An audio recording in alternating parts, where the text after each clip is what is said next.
ትሁት የኔ ሚስት ብቻ ናት። ይኸውልህ ኋላ ቀራቱ እሷ እኮ አትፈልግም። አንገት ግን ቆርጬ ለአባትህ ነው የምሰጠው። አባቴን አታውቀውም ማለት ነው? እንዳንተ ቦቅቧቃ እንዳልሆነ ግልጽ ነው። ማነው ቦቅቧቃ? አንተ ቦቅቧቃ ነህ። ይኸውልህ እንዳንተ ስራ ፈት አይደለሁም እንጂ ካፈር ነበር ምደባለቅ። ከቤት አልወጣም። አንተ በምትችለው ነገር ሁሉ ስትሞክር እኔን ለማስወጣት ግን ልጅህን ዘልዝሎ ነው የሚሰቅልልህ። እስቲ ሞክራት። እኔ መች ደረስኩበት? በሰላም ባለሁበት መቶ ዛቻ። ምን ነው ፈራ እንዴ? ማንም ይፈራው? ቆይ በፈረስ አይገባኝም። አንተ ወልጅ ያሳደጉት ወንድ ልጅ ነው አንዴ አባዬ። ቆይ ወንድ ወለድክ እንደሆነ መሞት አለበት? ቆይ አንተ በእጅ ገንፎ ይዘሃል? እውነት ግን ካሌብ የሚያገባሽ ይመስልሻል? ቦታሽን አትርሽ እንጂ። ማመን ከብዶሽ እንጂ እኔና አንቺ እኮ ቦታ ከተቀያየርን በጣም ቆየን። ያው ሻንጣ ይዘሽ አልመጣሽም። በፌስታል እንደመጣሽ በፌስታል ቁጫለሽ። ትሁትና ካሌብ ሊጋቡ ነው። አያደርገውም እባክሽ። እሷ ለምን አትጠይቃት? ቦታ ተቀያይረናል ብላኛለች። አላምንሽም። የሰርጋቸው ቀን ታያለህ። እኔ ምን አስጨነቀኝ? ይሄ ሰውዬ ለመጨረሻ ጊዜ ነው ማስጠነቅቀው። ትሁት የኔ ናት፣ የኔ ገባ።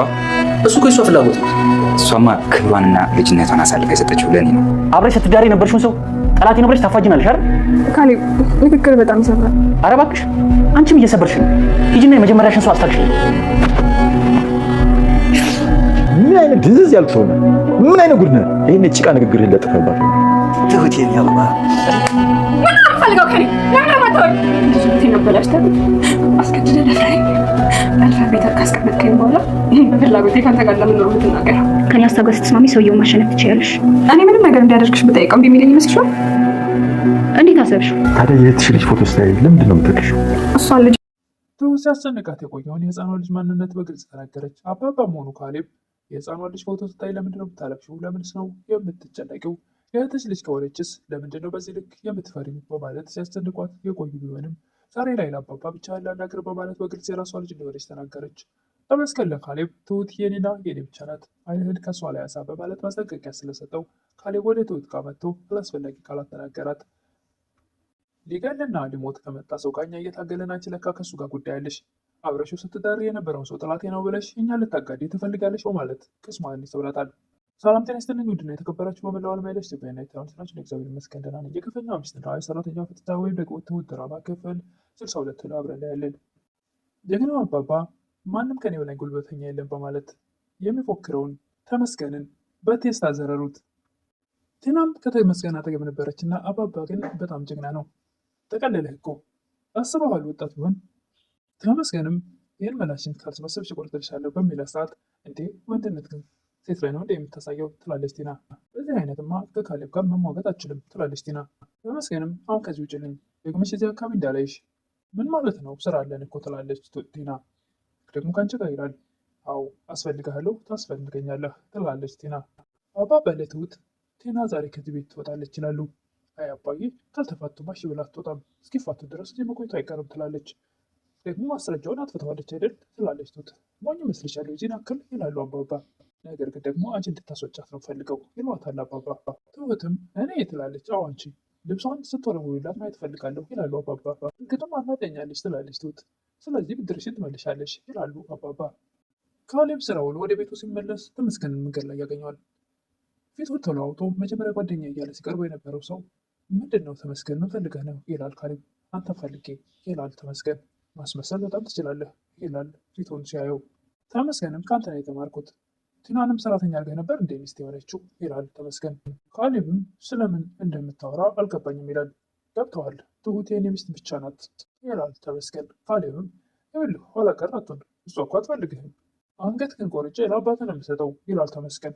አባቴን አታውቀውም ማለት ነው? እንዳንተ ቦቅቧቃ እንዳልሆነ አባትህ ግልጽ ነው ይላል ተመስገን። እነ ቦቅቧቃ አንተ ይላል ካሌብ። አንተ ቦቅቧቃ ነህ፣ የአባትህን ያክል ጀግንነት በፍጹም የለህም እያለ ይለዋል ተመስገን። አየህ አይደል እንዳንተ ስራ ፈታ አይደለሁም እንጂ ከበር ነበር የምደባልቅ በማለት ወደ ቤቱ ይሄዳል ካሌብ። በእርግጥም ካሌብ ተመስገን እንዳለው የፍርሃት መንፈስ ይታይበት ነበር። ጥላውን እያየ ከኋላ ዞር እያለ መቷን ቀኝ ማለት ያክል ነበር ወደ ቤት ሲሄድ የነበረው። ቲና ወደ ቤት ትመጣና አባዬ ትላለች። ቲና እንኳን መጣሽ፣ ስፈልግሽ መጣሽ ይለዋታል። ቁጭ በይ ፈልጌሻለሁ ይላሉ። ምንድን ነበር የፈለከኝ ትላለች ቲና። አንድ ነገር ልነግርሽ ነበረ፣ ከቤታችን አልወጣም ብለሻል አይደል ይላሉ። እሺ እንስማማ፣ በአንድ ነገር ግን እንስማማ ትላለች ቲና። ምንድነው መደራደሪያ ልታቀርቢ ነው ይላሉ አባባ። መደራደሪያ ሳይሆን ምርጫ ነው ትላለች ቲና። ቤታችሁ ለቅቄ በወጣ ኑሮ ምን ያክል ደስ ባለኝ፣ ነገር ግን መጨረሻ ጎዳና ነው። ማንም ምንም እንደሌለኝ ታውቃለህ አባዬ ትላለች ቲና። እዚህ ገንዘብ ስጠኝና እኔንም ተገላገለኝ ትላለች ቲና።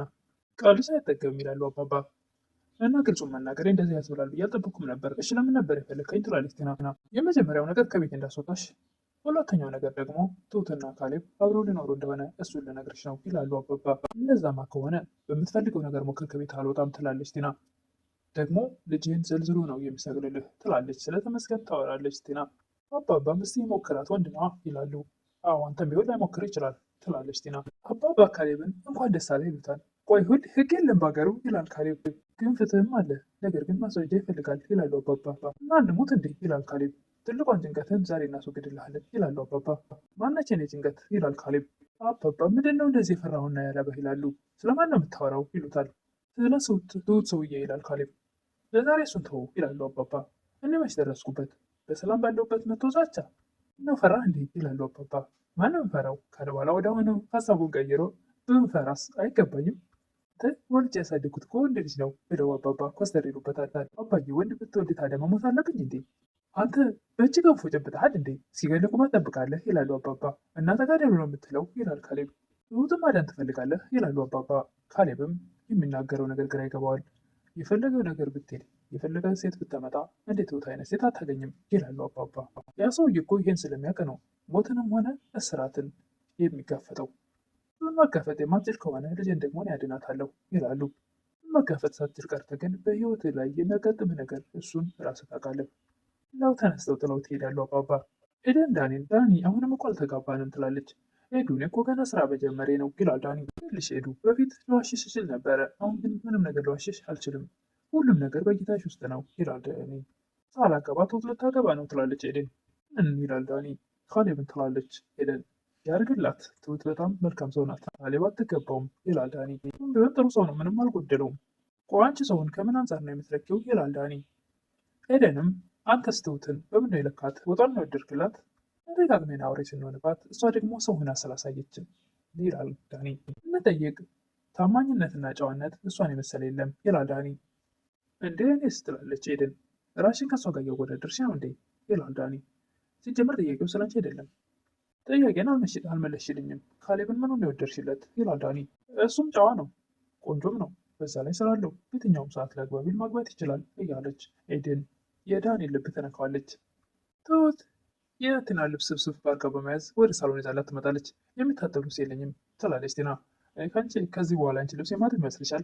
ምነው አንቺ እንደዚህ ያደረገሽ? እኔና ካሌብ እኮ አልተፋታንም ትላለች ቲና። ወረቀቱን ሲርብሽ ቢዩ አሁን የሚያስፈልገው ነገር ቢኖር ከቤት መውጣትሽ ነው ትላለች ትሁት። ኩሽናሽ ግቢና ፎቶውን እያየሽ ተነፋረቂ ትላለች ቲና። አሁን ውጪ ከዚህ ትላለች ትሁት። እኔ በክብር እንድትወጪ እየጠየኩሽ ነው፣ እምቢ ካልሽ ግን አባዬና ካሌብ ባሉበት ትወጫለች ትላለች ትሁት። ቆይ ግን ምን ተማምነሽ ነው ትላለች ቲና።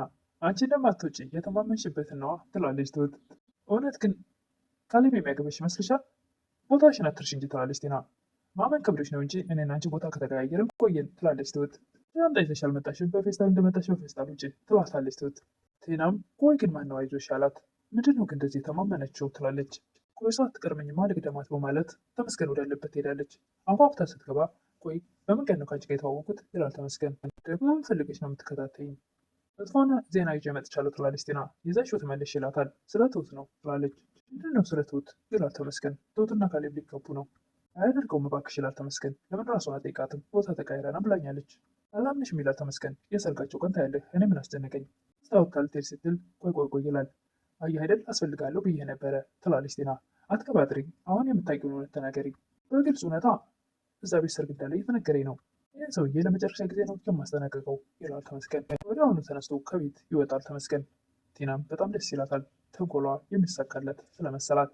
እና ጎበዝ ነሽ መቼ የማያልቅብሽ እያለች ራሷን ተሞግስ ነበር። ተመስገንም ለካሌብ ካሁን በኋላ ትምህርት ድጋሚ ማስጠንቀቂያ ልሰጥህ አልፈልግም፣ ትሁት የኔና የኔ ብቻ ናት። ለምን ስለማን ነው የምታወራው ይላል ካሌብ። ገብቶሃል የማወራው እሷ የኔና የኔ ብቻ ናት፣ ክብሯና ልጅነቷን አሳልፋ የሰጠችው ለእኔ ብቻ ነው ይላል ተመስገን። ካሌብን በፍርሃት ተወጥቶ ወደ ቤት ይገባል። ትሁት ሳሎን ነበረች እና ምነው ካሌብ ችግር አለ ትላለች። አዎ አስመሳይ ሰው በጣም ነው የምጠላው ይላል ካሌብ። ምንድን ነው ካሌብ የተፈጠረው ትላለች። ፈልገሽ ነው ይላል ካሌብ። ምኑን ትለዋለች። አስመሳይነቱን። እኔ ጋር እንዴት ትላለች ትሁት። አዎ ከአንቺ ጋር ነን። ምን አድርጎ ነው የምትይኝ? ሊገልና ሊሞት ተዘጋጅቶ ከመጣ ሰው ጋር እንታገላለን። ከአንቺ ከሱ ጋር ጉዳይ ያለሽ የምታወራው ነገር አልገባኝም ትላለች ትሁት። እንድገባሽ ምን ላድርግ? ስትዳር የነበረውን ሰው ጥላቴ ነው ብለሽ ታፈጭናለሽ አይደል? ንግግር በጣም ይሰብራል ትላለች ትሁት። ፊሽ አንቺም እየሰበርሽ ነው። ሂጂና የመጀመሪያሽን ሰው አስታክችልን። ትሁት በጣም ልቧ ይሰበራል። ከጠገቡም ተነስታ ትሄዳለች እያለቀሰች። ትሁትም ከቤት እያለቀሰች ወጥታ ለተመስገን ትደውላለች። ትሁት የደወልሽልኝ አትቀባጥሪ የት ነህ ትላለች ትሁት። ትሁትም ተመስገን ያለበትን ሲነግራት እየሮጠች ወዳለበት ቤት ትሄዳለች። ባባም ትሁትን ምን ብልሃት ምን አስቀይማት ነው ይላሉ። ብልግናዋን እየነገርኳት ና እሷ ተስማምታ እኛ ልታጋድለን ትፈልጋለች እንዴ ይላል ካሌብ ለአባባ። አባዬ ትሁት መልካም ልጅ መስላ ብዙ ነገር አሳልፋለች እሷ ይላል ካሌብ። አንተ ምን አይነት ድንዝዝ ያልክ ሰው ነህ ይላሉ አባባ። ምን ብልሃት ነው ይህን ጊዜ እኮ ጭቃ ንግግርህን ለጠፈባት ይሆናል ይላሉ አባባ። እስካና የሞከረ የእሱ መሆኗን ያሳየ ፈለገ። አባባም እንደ ሰው አንድ ልጅ ኖሮት እሱም የማይረባ ይሆናል ብለው ይበሳጫሉ።